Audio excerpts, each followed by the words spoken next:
Cordial saludo para toda la familia venezolana. Bienvenidos a las 12 con Por TV.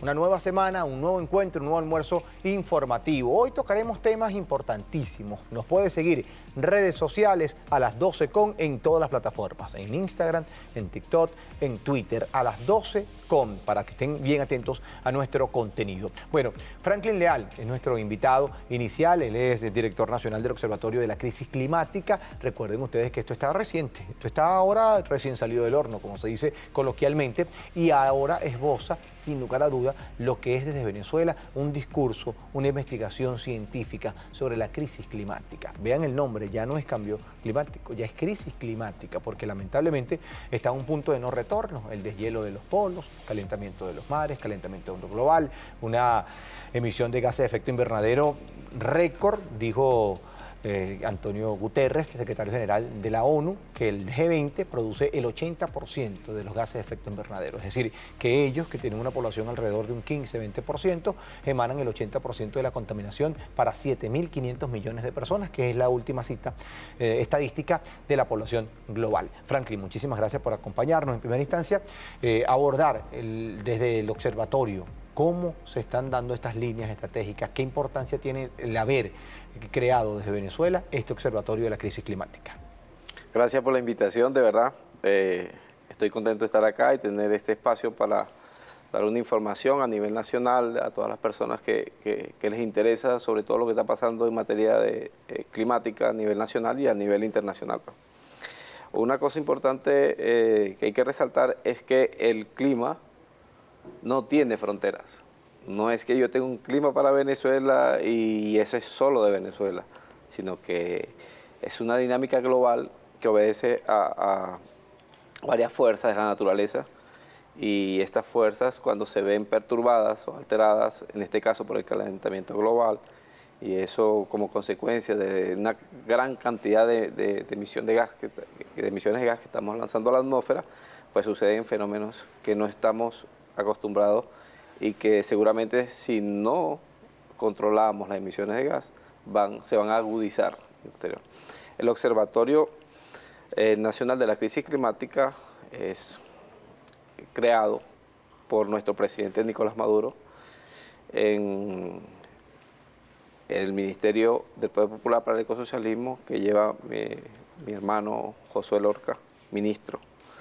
Y en ese sentido, pues, pretende crear un espacio para atender la crisis climática a nivel nacional y sobre todo para orientar las políticas que debemos asumir como país en materia internacional. Viendo la crisis climática, para quien no lo entienda, y ver ese nuevo concepto, que ya no es cambio climático, sino crisis climática, ¿por qué?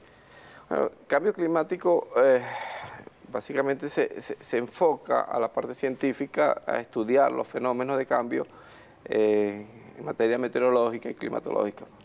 La crisis climática, como lo percibe y lo enfoca el presidente, es: vamos a atender el cambio climático, lo que está pasando a nivel de las variables naturales, pero también en lo que pasa en el contexto social.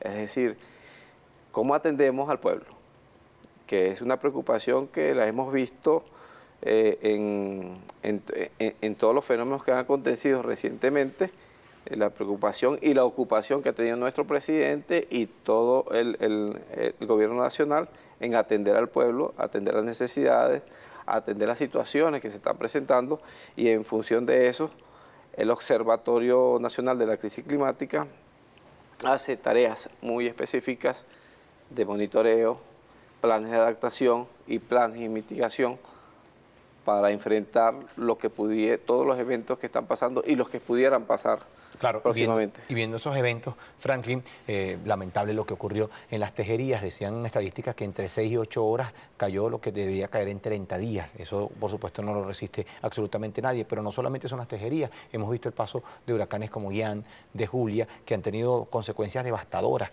con fallecidos, con daños materiales como nunca antes visto. Ha llovido donde normalmente no llovía, hay sequía donde normalmente había copiosa lluvia. Estos cambios son productos de la contaminación. Hay estudios que reflejan que ya llegamos a un enclave del no retorno. ¿Cómo ve esto el Observatorio de Cambio Climático?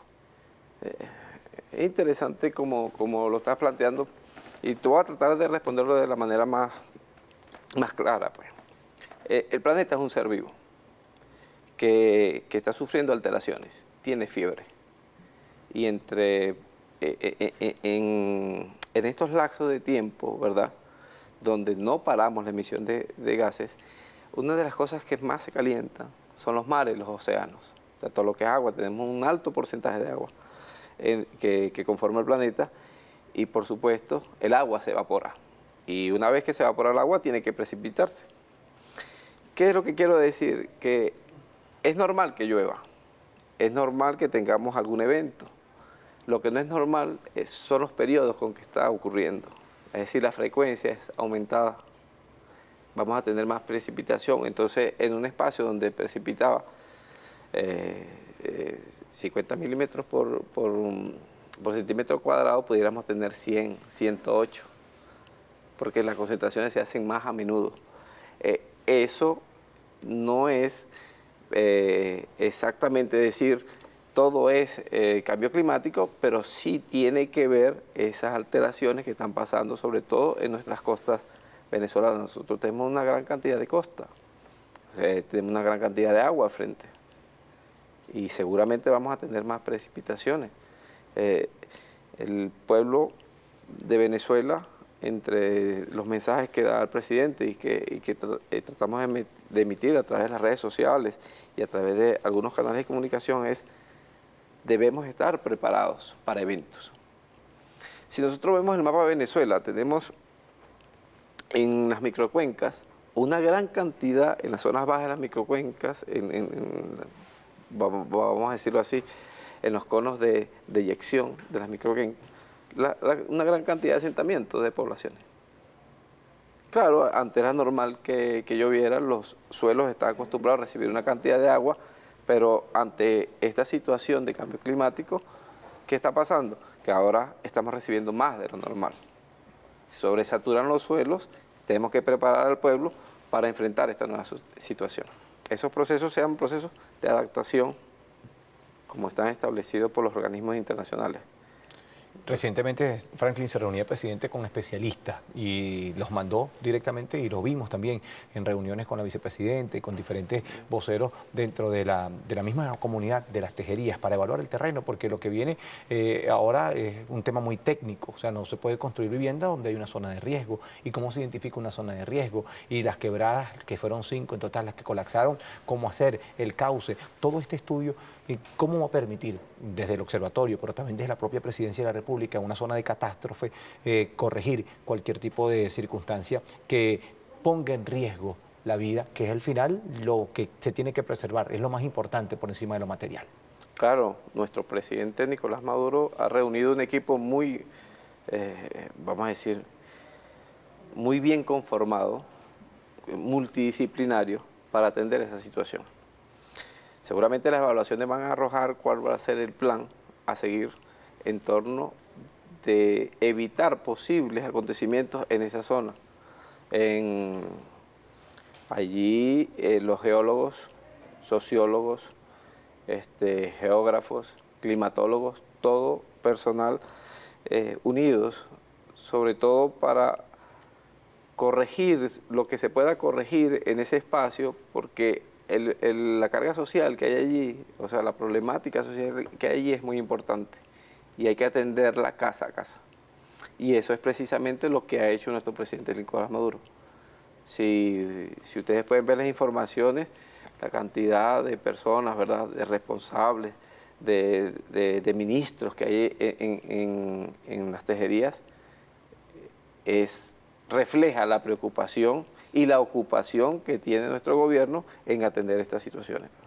Viendo hacia el futuro, se aproxima, por cierto, una de las cumbres más emblemáticas, siempre a finales de año, por el cambio climático, y uno recuerda discursos como el de Fidel en el 92, como el de Chávez en el 99, como de otros líderes políticos. Reciente, en 2020, uno de los jefes de Estado hablaba desde mojándose los pies, desde la orilla de uno de los cauces, y decía, bueno, esto antes, hace 10 años no era así, no sé si lo recuerda, sí. Y tantos otros discursos que realmente emanan desde cada nación, pero hay mucha hipocresía.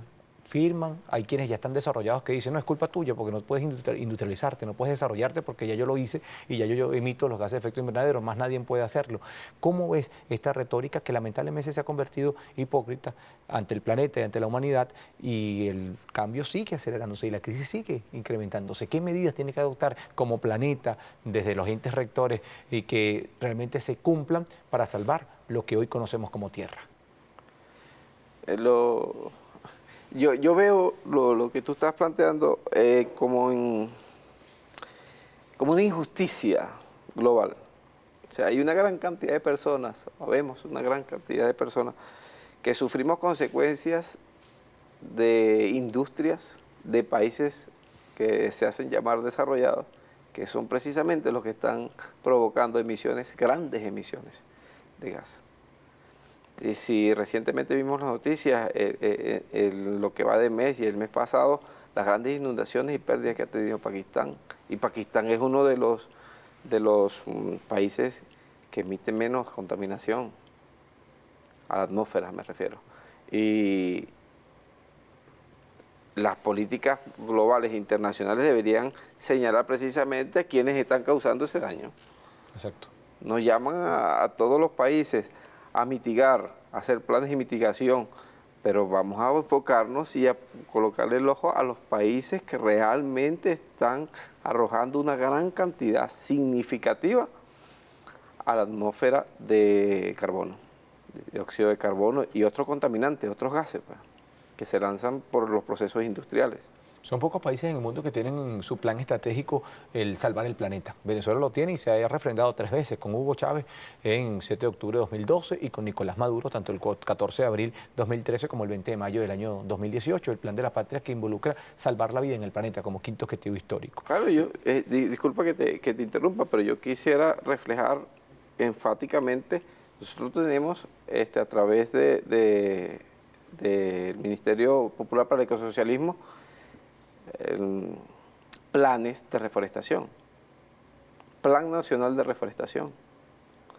Tenemos, además del Plan Nacional de Reforestación, que es como una obra de activación, tenemos misiones, tenemos Misión Árbol. Además de eso, tenemos las brigadas de cambio climático. Yo quisiera saber qué otro país le ha dedicado a tener el número que tenemos nosotros de brigadistas a nivel nacional. Tenemos más de 10.000 brigadistas a nivel nacional, desplegados a nivel nacional. Y próximamente vamos a estar en el casa a casa. Casa a casa, diciéndole al pueblo, diciéndole a todos nuestros camaradas, a todos nuestros compatriotas que hay un compromiso de cuidarnos, de protegernos, de estar pendiente con los sucesos que se vayan dando en los territorios. Porque así como hay lluvias fuertes en esta parte o en esta región del mundo, también hay sequías en otras partes. Entonces, tenemos que estar pendientes porque no sabemos en qué momento nos toca la sequía a nosotros. Entonces, en vez de tener lluvia, vamos a tener, son grandes incendios de sabana. Pero grandes incendios de sabana significa afectación al eje cerealero. Y el eje cerealero es sumamente importante para nosotros. Para la alimentación. Hay que ponerle atención a lo que ha pasado en Brasil con el presidente que aún está. Las grandes deforestaciones. En Amazonía, que es el pulmón del mundo. Hay que prestarle mucha atención a eso. ¿Por qué? Porque los vientos del sur suben a Venezuela alimentados con una carga importante de agua. Y esas contribuyen a las precipitaciones de los llanos centro-occidentales. Y ese es nuestro motor para mantener o garantizar la soberanía alimentaria. Y todos esos fenómenos hay que irlos llevando, y por eso es que es importante el monitoreo. Estar monitoreando nuestras zonas costeras, nuestros llanos, nuestros Andes venezolanos, que son muy vulnerables. Los Andes venezolanos, por la morfología de sus cuencas, son muy vulnerables porque cuando llueve, como son montañas, se suma una importante velocidad en la descarga del agua. Y eso ocasiona otras cosas, pues. Y sobre todo a todos, yo soy de Mérida, a todos mis coterráneos, a todas las personas de los Andes venezolanos, les pido tengan mucha atención sobre los próximos días. No vaya a ser que nos estén sorprendiendo eventos meteorológicos, hidrogeomorfológicos, que pudieran alterar la sana paz y la actividad que lleva a nuestro pueblo. Sí, Franklin, muchísimas gracias. Siempre quedan temas por pendientes. Reitero aquí delante de la gente que haremos una próxima invitación porque la crisis climática seguramente nos va a seguir dando sorpresas negativas, porque nada positivo trae el hecho de tener tanta contaminación y todo lo que ha sido un proceso que además pudo haberse salvado. Lo decía en su discurso el comandante Fidel Castro, también Hugo Chávez y tantas otras que alrededor del cambio climático ha abordado estudios fundamentales. Nosotros vamos a la pausa acá a las 12 con. Recuerde las redes sociales en Twitter, estamos en Instagram y también en TikTok a las 12 con. Ya venimos con mucho más.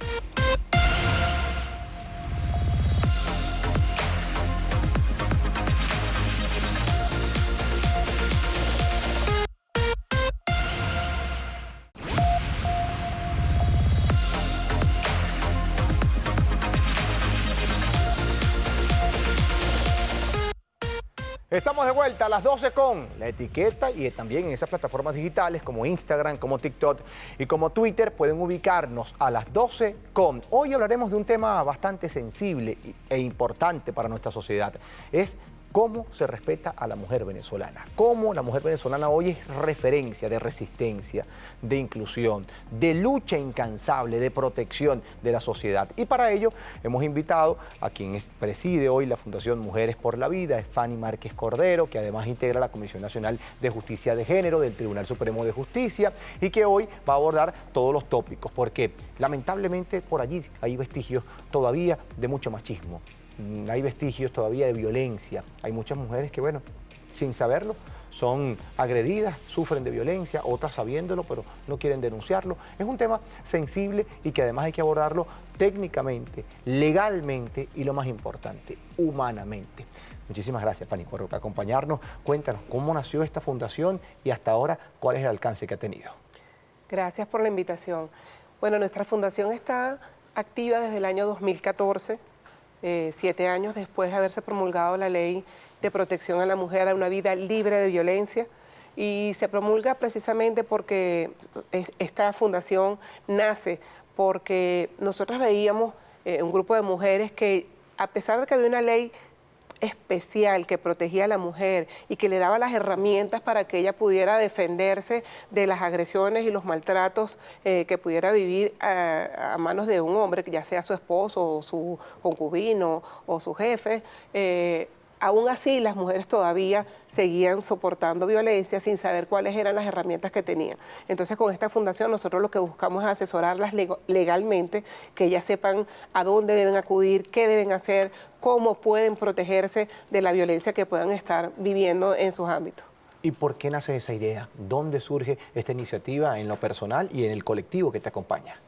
Bueno, surge precisamente de conocer prácticamente o domésticamente de amigas, compañeras de trabajo, personas que nos decían a nosotras como abogadas: mira, ayúdame, tengo esta situación, no sé si estoy siendo víctima o no de violencia. Nosotras, tratando de dar a conocer la ley, pues nos fuimos adentrando en la vida privada de muchas personas y dándonos cuenta que la violencia no solamente era una cuestión como erróneamente pensábamos: ah, no, pero es que ella es una persona que no tiene recursos económicos y por eso es víctima de violencia, porque es dependiente de un hombre y por eso es víctima de violencia. No, la violencia estaba incluso en estratos muy altos. Habían personas que se nos acercaban, mujeres que se nos acercaban, y tal vez por precisamente su estatus o su condición de vida nos decían: no, yo no puedo decir, a mí me da pena, yo no sé si soy víctima de violencia realmente, porque cuando es violencia psicológica es difícil a veces saber que está siendo víctima de eso.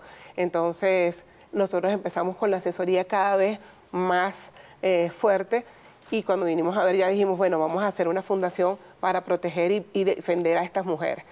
Y el saldo positivo que ha dejado esto, primero como mujer en tu género, el saber y el sentido de la satisfacción de haber contribuido o quizás llegar a tiempo o quizás salvar una vida.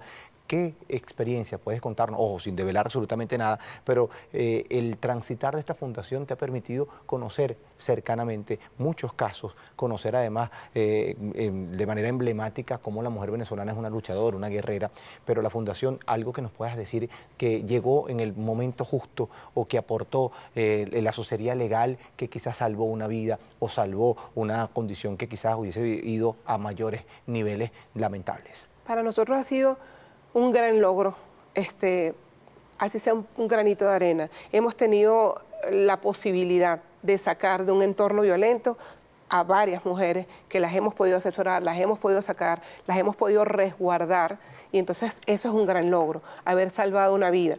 Porque lo que no se sabe es que la violencia comienza de repente con cuestiones muy sutiles, con cuestiones, violencia psicológica.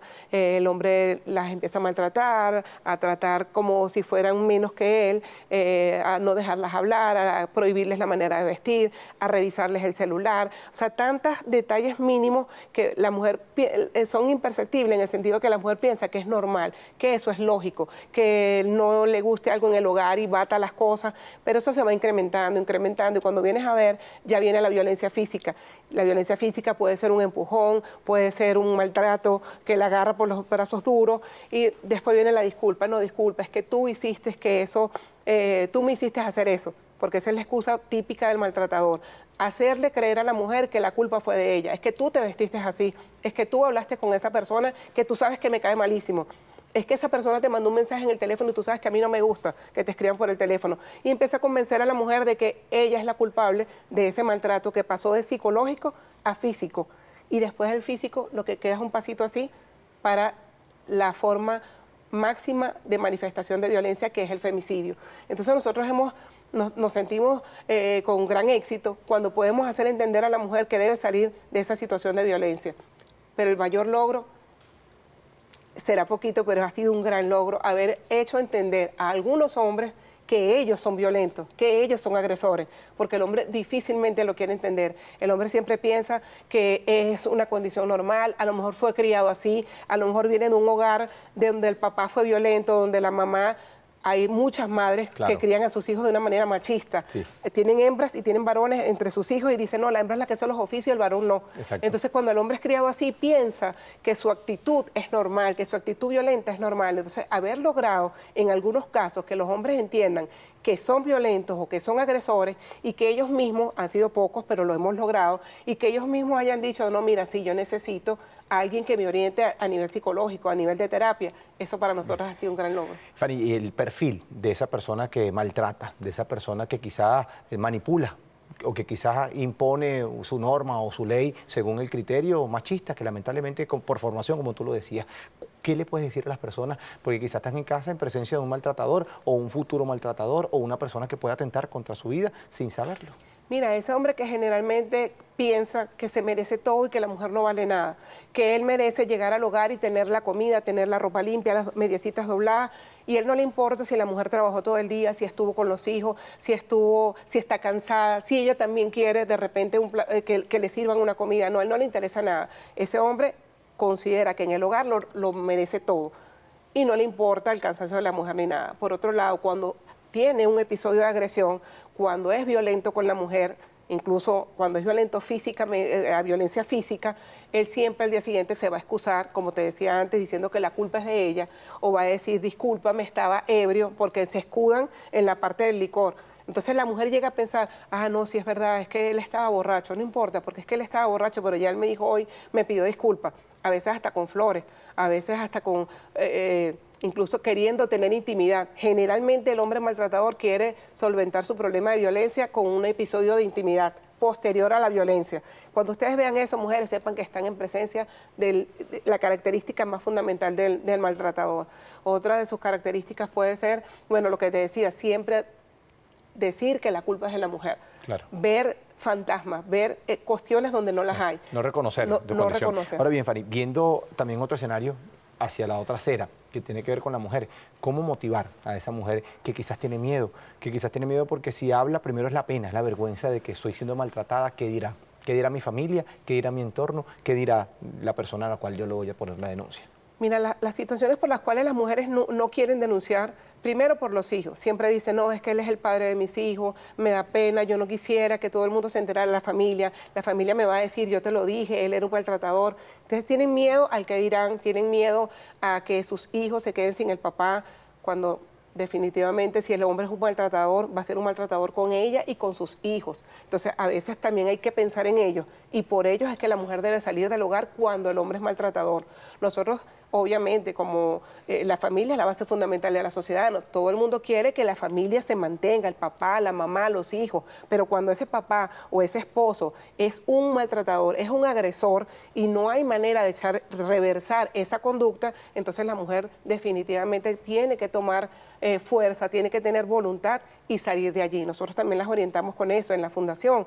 Le indicamos que no solamente deben permanecer en ese hogar, ya sea por dependencia económica o por el que dirán, o por pena, por miedo, porque a veces el hombre les hace creer que ellas son menos. Es tanta, psicológicamente, tanto lo que les mete en su cabeza. Les dice, ¿quién te va a querer con 2 hijos? ¿Quién te va a querer así de gorda? ¿No, Fanny? Es más peligrosa esa violencia psicológica, ¿no? Sí, la violencia psicológica deja secuelas peores que la física, porque las físicas se curan en 2 o 3 días los hematomas, pero la violencia psicológica es cuando le hacen pensar a esa mujer que ella es fea, que nadie la va a querer, ¿quién te va a querer así? Tú eres una bruta, tú eres una ignorante, yo soy quien te mantengo, y tanto se lo dicen o tanto se lo hacen creer que esta mujer piensa que no puede salir de ese ciclo de violencia porque es dependiente de ese hombre, es su salvador, es el único que la va a... Incluso cuando él la maltrata, la deja y la vuelve a recoger, porque así lo hacen, de esa manera, en ese orden, entonces ella dice, ah, no, él es el único que me quiere, después del maltrato, él es el único que volvió a estar conmigo.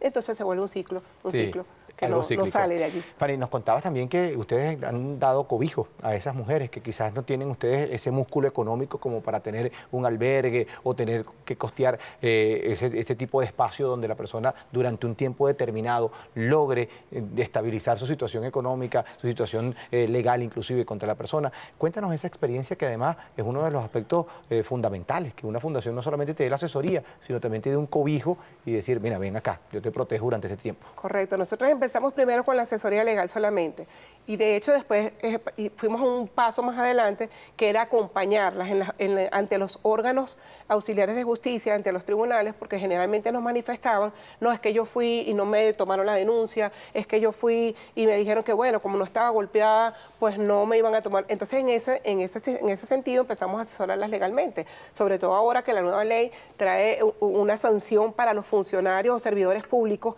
que no tomen la denuncia de 1 o 2 años de prisión. Entonces es importante que las mujeres sepan que si no son tomadas en cuenta cuando llevan la denuncia, pues pueden... inclusive hasta denunciar a esa persona que no las atendió. Ese servidor público que no las atendió, porque es que cuando la mujer va y no la atienden en ese momento, viene después las cosas peores que podrían llegar hasta el femicidio, que era lo que te decía antes. Entonces, bueno, cuando empezamos a ver eso, ¿cuáles eran las razones por las que las mujeres volvían con el esposo o con el maltratador? Porque no tenían cómo salir de ese ámbito violento en el que estaban viviendo. Entonces empezamos nosotras mismas, las fundadoras y mujeres que ya habían salido de los episodios de violencia, a hacer como unas especies de refugios privados en nuestras casas, pero ahora sí tenemos algunos espacios mínimos, pero las podemos resguardar entre lo que dura el proceso. Unos 2, 3 a 4 meses, que es lo que dura el proceso de denuncia contra un maltratador, y las sacamos de ese momento, de ese sitio en el que ellas están metidas allí, pero no por su propia voluntad. Entonces nos dimos cuenta que esa era la piedra de tranca, ese era el cuello. No te puedo denunciar, no puedo dejar a mi marido porque no tengo a dónde ir. Exacto. Entonces en ese momento que ellas salen de ese sitio de violencia, sitio donde son afectadas, además de que las ayudamos legalmente, las ayudamos a ella y a sus hijos, si tienen hijos, así las acobijamos, las albergamos y las llevamos a todo el proceso legal. Cuando el proceso legal termina, ya esa mujer está empoderada, ya esa mujer está fuerte para incluso reclamar sus derechos, ya sean económicos, patrimoniales y además sus derechos como mujer. Ahora te lo pregunto ahora, Fanny, como integrante de esta Comisión Nacional de Justicia de Género, ¿cómo está trabajando el TSJ? ¿Cómo está trabajando el Ministerio Público? ¿Cómo está esa coordinación? Porque quizás a veces, lo decía en un momento determinado el comandante Chávez, que muchas de las leyes aprobadas por la Revolución son tan maravillosas, pero quedan algunos aspectos en letra muerta. ¿Cómo se está haciendo todas las instituciones del Estado y este organismo al cual tú perteneces, que es la Comisión Nacional de Justicia de Género del TSJ, para que se cumpla y que esos lapsos sean cada día más perentorios y que cada día se disminuya ese tiempo de acción del Estado para evitar mayor mayores tragedias. Bueno, nosotros en la Fundación estamos haciendo unos enlaces maravillosos, tal cual como tú dices, con la parte de tribunales, los órganos auxiliares de justicia y el Ministerio Público. Aprovechando un poco que yo estoy en la comisión, pues conozco a algunas personas, pero sin embargo hemos visto a través los avances que está haciendo la Asamblea Nacional con el sistema de justicia, que ahorita va a salir la ley, es engranar todos esos órganos del Estado que necesariamente tienen que trabajar de la mano para que estos casos lleguen a feliz término. Adicionalmente, también estamos orientando a la mujer. ¿Por qué? Porque hay muchas mujeres que piensan, como la ley es tan maravillosa y tan efectiva, a veces algunas mujeres pretenden utilizar la ley como una patente de corso contra el hombre. Eso tampoco lo vamos a permitir. O sea, nosotras como fundación orientamos en ese sentido. Cuando llegan mujeres que realmente lo que quieren es utilizar la ley para ir contra el hombre sin tener un motivo real, pues nosotros asesoramos allí y le decimos, no, esto no es así, porque la ley es realmente maravillosa. La ley es en América Latina una de las mejores en defensa y protección a los derechos humanos de la mujer. Entonces no podemos hacer que se use de una manera que no es la lógica ni la legal. Entonces, ¿Y dónde conseguir esta asesoría de Mujeres por la Vida? ¿Cómo se contactan? ¿Redes sociales? ¿Dónde tienen los despachos? Porque nos contaba antes, Fanny, que era poco la publicidad que se le hacía a esta fundación para, bueno, resguardar la identidad de quienes se atrevían a denunciar. Pero viendo ahora es que esto es masivo, como las personas que quizás te escuchó y esa persona decía, bueno, pero ya va, yo estoy siendo víctima, o mi hija, o mi sobrina, o yo conozco a la vecina, y este es el perfil, el que está describiendo esta señora, ¿hasta dónde acudir? Correcto. Nosotros tenemos a través de Instagram, tenemos el @Fundación Mujeres por la Vida. Ahí nos pueden conseguir, nosotros asesoramos de manera escrita, la gente nos escribe por mensaje de texto, por mensaje a través de Instagram, Fundación Mujeres por la Vida. Tenemos un celular, un teléfono 0416-382-6382, a través de allí las atendemos también por WhatsApp. Ellas nos escriben y cuando la situación escapa de las manos en el sentido de que solamente sea una asesoría legal, entonces allí nosotros las llamamos y las atendemos personalizadamente y le ofrecemos la ayuda tanto de acompañarlas en su proceso legal como de refugio en caso de que sea necesario. Vamos a repetir el teléfono por si acaso alguien no lo notó y el Instagram. El teléfono es 0416-382-6382, ahí las atendemos vía WhatsApp y por Instagram es @Fundación Mujeres por la Vida. Me gustaría una reflexión final, Fanny, si me lo permites, para esa mujer que quizás no se atreve o no está consciente de la violencia que está sufriendo en su hogar. ¿Qué le dice Fanny con toda la experiencia, con todo lo que ha sido el trabajo de Mujeres por la Vida? El consejo máximo que le damos es que no llegues a hacer una estadística. Mira las estadísticas en los periódicos, no solamente en Venezuela, sino a nivel mundial, sobre todo de América Latina. Entonces, no busques ser una estadística negativa, una estadística roja, aparecer en los numeritos del femicidio. Tienes que saber que una violencia psicológica, no puedes hablar, no te puedes vestir, no puedes hablar, préstame tu teléfono para revisártelo, batir cosas en la casa, golpear las paredes, manipular a los hijos, todo eso son violencias que generan después una violencia física y después de la violencia física lo que viene es el femicidio. Entonces, si tú estás viviendo eso, sal, escápate de allí. Si no puedes denunciar, si no quieres denunciar porque es el padre de tus hijos, porque es tu propio padre, porque es un familiar el que te está causando la violencia, entonces por lo menos sálvate. O sea, si no hay la manera de denunciar porque no lo quieres hacer, porque no estás decidida a hacerlo, por lo menos salva tu vida y la de tus hijos y sal de ese ciclo de violencia. Muchísimas gracias, Fanny. Qué bonita. Felicitaciones a ti y a toda la fundación, porque precisamente es eso. Somos el primer país feminista desde el punto de vista del liderazgo, con Hugo Chávez a la cabeza, primer líder mundial que dijo yo soy feminista sin complejo, porque era algo de machismo, inclusive ahorita todavía se sigue viendo en América Latina y el mundo, y después lo ha seguido el presidente Nicolás Maduro. Y no solamente es un tema gubernamental, es un tema de Estado. Cuando vemos instituciones, como vemos que Venezuela tiene una inclusión, una equidad tremenda, pero todavía falta muchísimo, porque las estadísticas así lo reflejan, por la violencia de género, quizás porque no se denuncia a tiempo, pero para ello está Mujeres por la Vida y quizás otras instituciones, otras ONG que trabajan en función de eso, de salvar vidas de las mujeres, que es, sin lugar a duda y sin complejo hay que decirlo, mejor que el hombre en todos los aspectos, infinitamente mejor, y además, sin mujeres se nos acaba la humanidad, porque son las únicas que nos regalan el milagro de la vida. Fanny, muchísimas gracias y todo el éxito del mundo para ti y la Fundación. Gracias a ustedes por escucharnos. Vamos a ir a la pausa, a la vuelta, más información a las 12 con todo lo que tiene que ver con el ámbito político, social y económico. Ya venimos.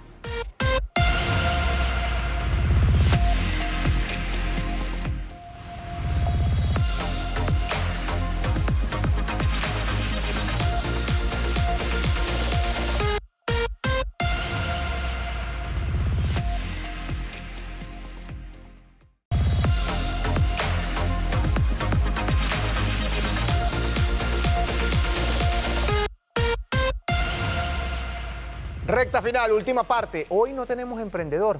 Bueno, lo dejamos para la próxima semana. Se lo habíamos prometido. Hemos tenido programas hasta con 2 emprendimientos desde el punto de vista económico, pero es que lo que ha pasado en el mundo nos permite ahora el análisis profundo. Y para ello tenemos a José Félix Valera, que ya ha venido en diferentes oportunidades a nuestro espacio internacionalista, porque abordar desde Venezuela la geopolítica global, pero también viendo lo que ocurre en la crisis contra Ucrania y Rusia, lo que va a pasar en Brasil, lo que está pasando también en Medio Oriente. Bueno, José, ¿cómo estás? Un gran abrazo. Vamos a partir por Venezuela. Venezuela, Colombia, países hermanos que han estado entrelazados históricamente desde su concesión. Ahora, comenzaron una nueva etapa. ¿Cómo has visto ese acercamiento comercial, político, económico? Bueno, yo veo con mucho optimismo este nuevo proceso de encuentro entre nuestros gobiernos, ¿no? Porque bueno, hay toda una historia cultural, política, desde la formación de la Gran Colombia para acá, el territorio y además hasta la sangre nos ha hermanado, porque hay muchísimos colombianos que emigraron en medio de la guerra, de la crisis para Venezuela, y muchas familias nuestras se hermanaron con la familia colombiana. Entonces yo veo con optimismo, insisto, esta nueva fase donde nuestros gobiernos se encuentran, ¿no? Y luego con optimismo, primero, ¿por qué? Porque es la oportunidad de, con las potencialidades productivas de Venezuela y las potencialidades productivas de Colombia, enfrentar juntos, como 2 pueblos hermanos, la crisis económica que nos ha impuesto el capital, que nos han impuesto los intereses foráneos, que nos ha impuesto los mezquinos intereses de gobiernos como el de los Estados Unidos a los pueblos de Venezuela y el hermano pueblo de Colombia. Entonces el capital transnacional ha sido muy duro con nuestros pueblos y creo que es una oportunidad extraordinaria para superar juntos estas crisis que nos han tratado de imponer desde afuera, con nuestras capacidades productivas, con unos pueblos además que tienen una capacidad de trabajo enorme, unos pueblos además que son solidarios, amorosos entre sí, unos pueblos que han desarrollado, además han crecido tecnológicamente. Venezuela hemos crecido muchísimo desde el punto de vista de nuestra tecnología, nuestra industria, nuestra capacidad de comunicación. Es decir, hay mucho en lo que podemos intercambiar y crecer juntos. Y además ver el panorama que puede abrirse con Brasil,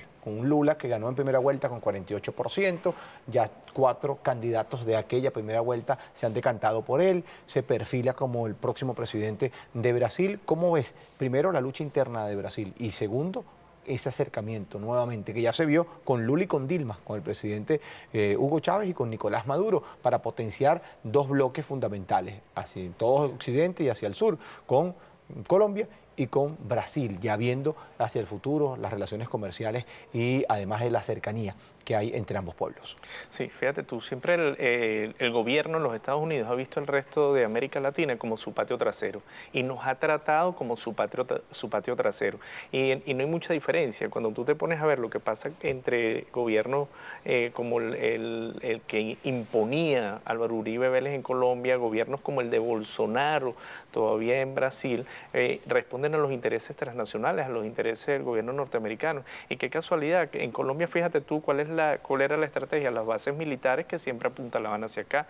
¿Cuál fue la intención del gobierno de los Estados Unidos, inclusive hace poco? Bueno, de que Brasil participara en hacer injerencia, inclusive desde el punto de vista militar, contra Venezuela. Entonces, la posibilidad de que Lula gane en Brasil, por supuesto, nos tiene que llenar de esperanza y de optimismo a los venezolanos, porque recordemos cómo fue la gestión de Lula en el pasado, cuando estaba Hugo Rafael Chávez Frías frente a la dirección del proceso político en Venezuela. Bueno, era una relación de solidaridad, entraron alimentos, permitimos fortalecer en aquel entonces, construir la red solidaria de Mercal, Pedeval, inclusive con alimentos que llegaron de Brasil, tecnología que llegó de Brasil. Aquí se construyó vivienda, se construyó vialidad, se construyó infraestructura a lo largo y ancho de todo el país, gracias a la cooperación entre Brasil y Venezuela. Nosotros podemos entonces volver a esos tiempos. E imagínate ese triángulo de cooperación entre Brasil, Colombia y Venezuela.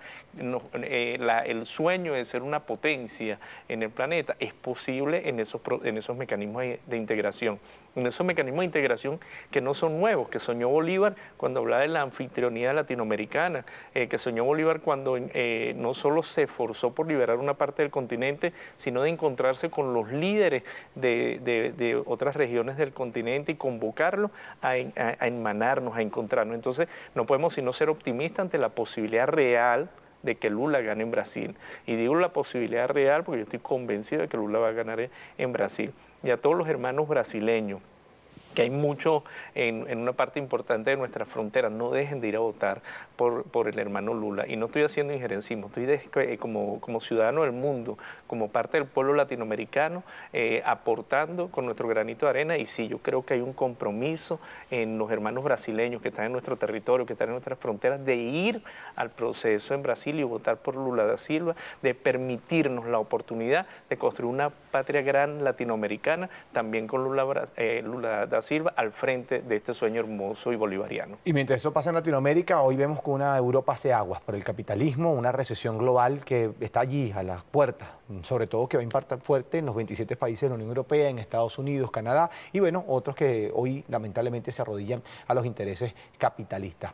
Y ese escenario se abre con, lamentablemente, 5 gobiernos que han dimitido después de la crisis generada entre Ucrania y Rusia. ¿Cómo ves esta situación en Europa y en Estados Unidos con una inflación de más de 12%, con largas colas y una crisis energética para surtir combustible en muchos de estos países hoy que siguen siendo potencia mundial, pero que tienen una situación crítica? ¿Cómo has visto este desarrollo de una política errónea contra Rusia y que se le devuelve a los pueblos y que la sufren además millones de hombres y mujeres en Europa? Sí, lo que pasa es que Biden, hay que recordar que pertenece a la corriente de los guerreristas, al sector de la industria militar armamentista norteamericana, y entonces él está defendiendo los intereses de su industria. A él le interesa promover la guerra para nuevamente activar la industria armamentista norteamericana. Es decir, esa industria está poniendo supuestamente por la vía de la solidaridad a través de la OTAN con grandes contratos en millones y millones de dólares en armas para surtir a Ucrania y alimentar esa guerra. Bueno, los intereses de ese grupo que llaman los halcones, los intereses de los guerreristas norteamericanos no les importa nada y no les importó sacrificar al pueblo europeo, es decir, a los mismos pueblos que participan de la OTAN, los mismos gobiernos que son copartícipes de la OTAN, que decidieron una cantidad impresionante de sanciones contra Rusia. Bueno, no les importó sacrificarlos y se metieron un tiro en el pie, por decirlo de alguna manera, y entonces quienes están padeciendo las decisiones de sancionar al gobierno de Rusia, de llevar a Ucrania, a Rusia esa guerra, porque esa guerra además fue impulsada por los Estados Unidos a través de la OTAN, tratando de imponerle un cerco militar a Rusia, que por supuesto el pueblo de Rusia no lo podía aceptar. Bueno, esas imposiciones terminaron sacrificando a las grandes mayorías europeas. No ha empezado el invierno y ya las peleas por la gasolina, por el gas, por la energía son terribles en Europa. Es decir, no empezó el invierno y ya empezamos a ver las secuelas de la pobreza que se le impone a los pueblos de Europa. Ya vemos las grandes colas por conseguir alimento, ya vemos las peleas por conseguir combustible. Es decir, lo que se le espera a los hermanos pueblos de Europa es terrible para el último trimestre del año. De verdad que sí. Entonces, eso también nosotros tenemos que verlo como ejemplo, porque desde aquí, desde Venezuela, también ha habido mucho venezolano que frente a la crisis ha querido llamar a la intervención norteamericana. Bueno, veámonos en ese espejo, claro, veámonos allí. Es decir, entonces cuando nosotros vemos la crisis que por años le impuso la guerra al hermano pueblo de Colombia, la crisis que el gobierno de los Estados Unidos le ha impuesto al pueblo de Brasil hoy en día, la crisis que nos impusieron a nosotros por la vía de las sanciones, y la crisis que le imponen a Europa hoy en día, bueno, no ves mayores diferencias, ves son los intereses del capital, claro, transnacional, ves los intereses de la industria armamentista, eso que llaman el imperialismo, que dicen que nosotros somos inventores de una categoría imperialismo, no existe, no, el imperialismo existe, real, tira bombas, mata gente, somete a los pueblos, claro, y nos sumerge en situaciones terribles de pobreza. Y hablando de ese imperio que impone la guerra, ¿qué opinas de lo que ha ocurrido en las últimas horas entre Rusia y Ucrania con respuestas contundentes? Terrorismo por un lado, volando el puente de Crimea o parte del mismo, y bueno, y una respuesta a las fuentes energéticas y militares que se llama reciprocidad, no nada más un tema diplomático, sino también la reciprocidad en un conflicto que comenzó en el mes de febrero, pero los medios de comunicación solamente reseñan pobrecito Ucrania y por allí se han develado algunos videos de cómo han hecho algunos montajes, de cómo el propio Zelensky se vende, viniendo de esa industria que conoce muy bien el cine, conoce muy bien la televisión, se ha vendido como una víctima siendo uno de los principales promotores del fascismo. ¿Cómo ves esta realidad hoy muy intensa entre Rusia y Ucrania? Sí, bueno, acuérdate que hoy en día los medios de comunicación son una parte importantísima de la guerra, los generadores de opinión pública, ¿no? inclusive en muchos momentos de guerra, primero llegan las cámaras y después llegan los misiles, ¿no? Y por eso es bien importante lo que se ha hecho en Venezuela. El Estado venezolano se ha armado de alguna manera comunicacionalmente y tenemos televisoras como esta, tenemos BTV, tenemos una gran cantidad de televisoras y medios de comunicación y en las redes sociales que nos ayudan a contrarrestar la guerra mediática. Eso es bien importante comprenderlo y el llamado es que nuestro pueblo siga viendo los medios de comunicación del Estado también para estar informado frente a esas falsas que nos imponen desde afuera. Por supuesto, el hermano pueblo de Rusia está en medio de una guerra que no decidió, porque además la guerra no la deciden los pueblos, la guerra las imponen los poderosos y bueno, tiene que hacer lo propio en la guerra. Entonces hay acciones de lado y lado que son terribles, que al final terminan dañando la economía, dañando los pueblos y eso es parte de lo que se impone desde afuera. Sin embargo, yo creo que uno de los mayores daños, y esto es bien importante señalarlo, que le ha hecho la guerra a Ucrania y a Rusia es desactivar el gasoducto que llevaba energía a Europa. Hoy en día esta guerra, quizás una de las cosas más terribles que ha logrado, visto desde una perspectiva, desde otra a lo mejor es positivo, es que ha desviado toda la energía que iba desde Ucrania y desde Rusia, sobre todo desde Rusia, hacia Europa, la ha desviado hacia Asia, hacia Euroasia. Eso va a fortalecer otras economías, va a fortalecer la economía de la India, va a fortalecer la economía china, pero va a poner a Europa en una situación terrible. Claro. Y ahora Fíjate tú, sale Turquía. pero además este detalle es que quien participa en el saboteo, en inhabilitar el gasoducto, ni siquiera es Rusia o Ucrania, es el gobierno de los Estados Unidos. Sí. Es decir, el gobierno de los Estados Unidos no le importó perjudicar a toda Europa con tal de imponer unas condiciones para la guerra y además imponerle una mediática a la guerra. Te decía lo de la energía porque han colocado como bisagra a Turquía, que en los primeros meses fue pilar fundamental para los diálogos que se establecieron en un momento que, bueno, que luego fueron abandonados. Pero Turquía ahora es como un enclave para la energía que puede pasar por allí hacia Europa. ¿Cómo ves esto? Y al mismo tiempo el rol que juega Turquía, porque forma parte de la OTAN y si no hay un consenso mayoritario, o en este caso total, de sus miembros, no podría ingresar